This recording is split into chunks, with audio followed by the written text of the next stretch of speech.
సుమన్ టీవీలో మీ personal and business promotions కోసం కింది నెంబర్కి కాంటాక్ట్ చేయండి.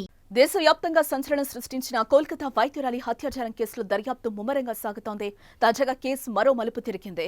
ఆర్జీకర్ మాజీ ప్రిన్సిపల్ సందీప్ ఘోష్ ని సిబిఐ అరెస్టు చేసింది. సందీప్ ఘోష్ తో పాటు Tala area police station AHO Abhijit మండల్ను అరెస్టు చేసింది.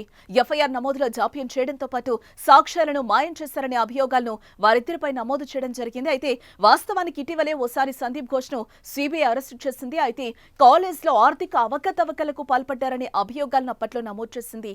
ఈ నెల 23వ తేదీ వరకు సందీప్ కు కోర్టు జ్యుడిషియల్ కస్టడీని విధించింది.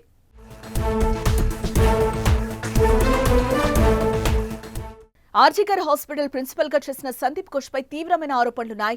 ఆగస్టు 9న ఘటన తర్వాత సాక్ష్యాలను తారుమారు చేయటం, కేసును తప్పుదోవ పట్టించేందుకు పోలీసులతో కలిసి ప్రయత్నించాడనే కథనాలు వినిపించాయి.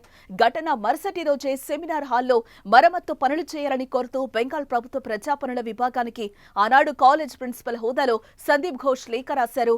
దాని ఆధారంగానే ఆయనపై సాక్ష్యాల మాయం అభియోగం మోపినట్లుగా తెలుస్తోంది. అలాగే నిందితుడితో కూడా ఈయనకు సంబంధాలు ఉన్నాయనే ఆరోపణలు సంచలనంగా మారాయి. ఇప్పుడు కేసు విచారణపై నివేదికను ఈ నెల 17లోగా సమర్పించమని సిబిఐని గత నెలలో కోల్కతా హైకోర్టు ఆదేశించడం జరిగింది. అయితే మరో 2 రోజుల్లో సమర్పించాల్సి ఉండగా ఇంతలోనే అతడిపై అభియోగాలు మోపి అరెస్టు చేయడం ఇప్పుడు చర్చనీయాంశమైంది.